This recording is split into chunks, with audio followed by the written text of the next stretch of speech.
Class 9th physics अथवा भौतिक विज्ञान से आज का टॉपिक है कार्य अथवा वर्क, जिसके अंतर्गत कार्य की परिभाषा आपको समझाएंगे, यानी कार्य किसे कहा जाता है। परिभाषा के बाद कार्य के लिए क्या क्या आवश्यक होता है, क्या क्या नेसेसरी होता है, क्या क्या जरूरी होता है, और इसका सूत्र क्या होता है, इसका मात्रक क्या होता है, सब कुछ आसान भाषा में समझाएंगे। तो चलिए सबसे पहले परिभाषा को देख लेते हैं। तो बल लगाकर किसी वस्तु को बल की दिशा में विस्थापित करने की क्रिया को कार्य कहा जाता है। देखिए समझा देते हैं इस परिभाषा को। प्रतिदिन हम बहुत सारी क्रियाएं करते हैं, जैसे कोई हाल चलाता है, हाल चलाना, जैसे कोई साइकिल चलाता है तो साइकिल चलाना हो गया। बहुत से लोग बोझा ढोते हैं तो बोझा उठाना लिख दीजिए। घास बहुत से लोग काटते हैं, घास काटना। लकड़ी चीरना, लकड़ी चीरना। चक्की पीसना। हम प्रतिदिन बहुत सारे कार्य करते हैं। यहां पर कुछ कार्य मैंने लिखे हुए हैं। अनेक क्रियाएं करते हैं, चाहे वो हल चलाना हो, साइकिल चलाना हो, बोझा उठाना हो, घास काटना हो, लकड़ी चीरना हो, चक्की पीसना हो, आदि क्रियाएं करते हैं। तो इन सभी को सामान्य भाषा में कहा जाता है कि व्यक्ति कार्य कर रहा है, व्यक्ति कार्य कर रहा है। इन सभी को सामान्य भाषा में क्या कहते हैं, जैसे कोई हल चला रहा है तो कहते हैं व्यक्ति कार्य कर रहा है, साइकिल चला रहा है तो व्यक्ति कार्य कर रहा है, बोझा उठा रहा है तो व्यक्ति कार्य कर रहा है। कहने का मतलब यह है कि इन सभी को सामान्य भाषा में कहा जाता है कि व्यक्ति कार्य कर रहा है। इस प्रकार से हम कह सकते हैं कि वह सभी क्रियाएं जिनमें बल लगाने से वस्तु की स्थिति में परिवर्तन हो जाता है। देखिए जैसे ये लाइटर है और इसको हम एक वस्तु मान लेते हैं और इस पर इधर से बल लगाते हैं, तो बल लगाने से ये यहां था, यहां तक विस्थापित हुआ। यहां पर लाइटर रखा हुआ है, बल लगाया गया तो इसकी स्थिति बदल गई, यहां से यहां आ गया।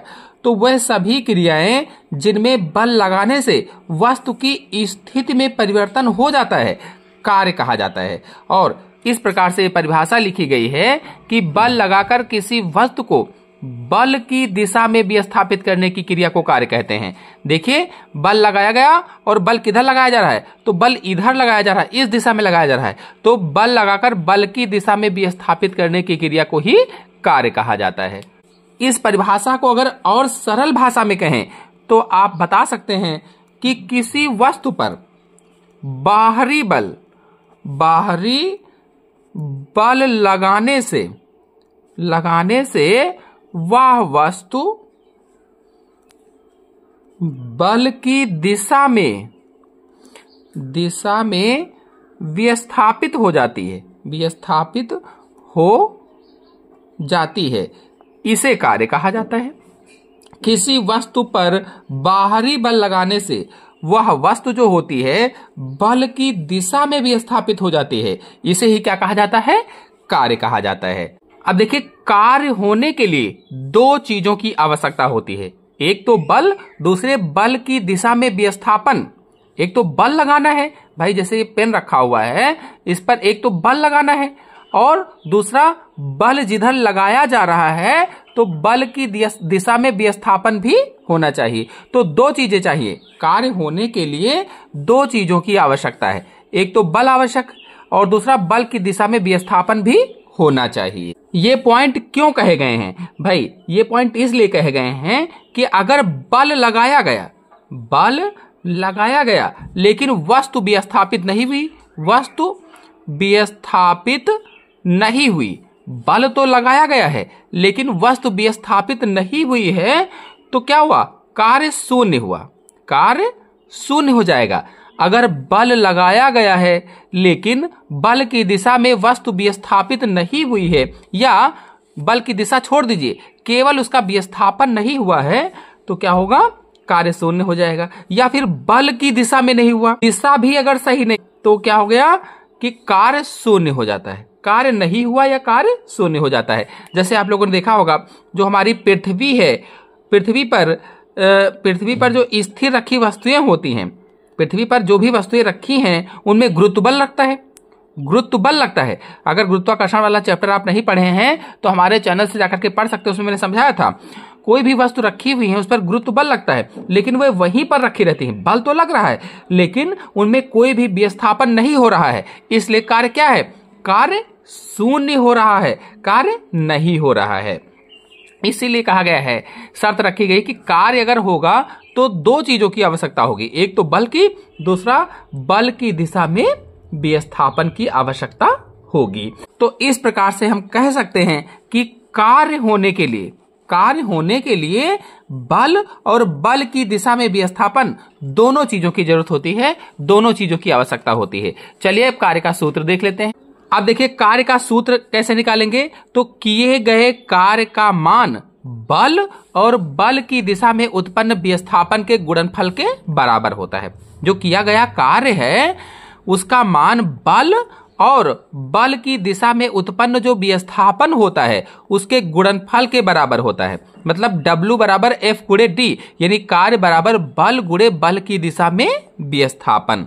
या फिर इसको हम कह सकते हैं कि कार्य किसी वस्तु पर लगने वाले बल और उस बल के कारण होने वाले विस्थापन के गुणनफल के बराबर होता है। तो लिखेंगे कार्य बराबर बल गुणे बल की दिशा में विस्थापन। और इसको हम इस तरह से लिख सकते हैं कि W बराबर F गुणे D, इस तरह से परिभाषा भी हो जाएगी।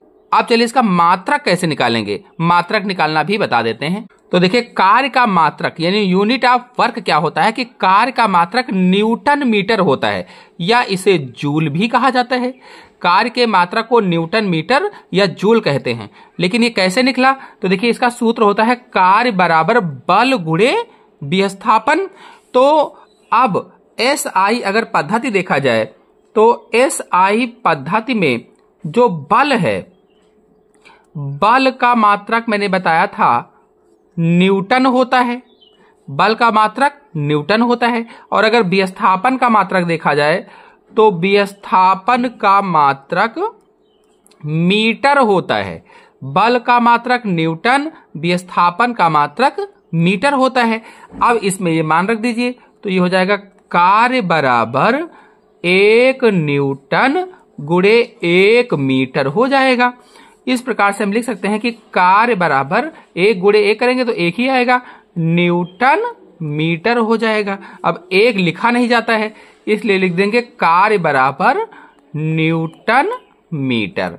इस तरह से इसका मात्रक क्या होगा, कार्य का न्यूटन मीटर हो जाएगा। और SI पद्धति में कार्य का जो मात्रक न्यूटन मीटर है इसको जूल भी कहा जाता है, जूल भी कहते हैं। SI पद्धति में कार्य के मात्रक को न्यूटन मीटर या जूल भी कहा जाता है, जिसे J से प्रदर्शित करते हैं। जूल को J से प्रदर्शित किया जाता है। और आपको बता दें जो कार्य है, कार्य एक अदिश राशि होती है, अदिश राशि है, कार्य एक अदिश राशि है, इसीलिए इसको दर्शाते समय दिशा की आवश्यकता नहीं होती है। तो आशा है आपको कार्य के बारे में पूरी जानकारी जो हमने बताई सब कुछ समझ में आ गया होगा।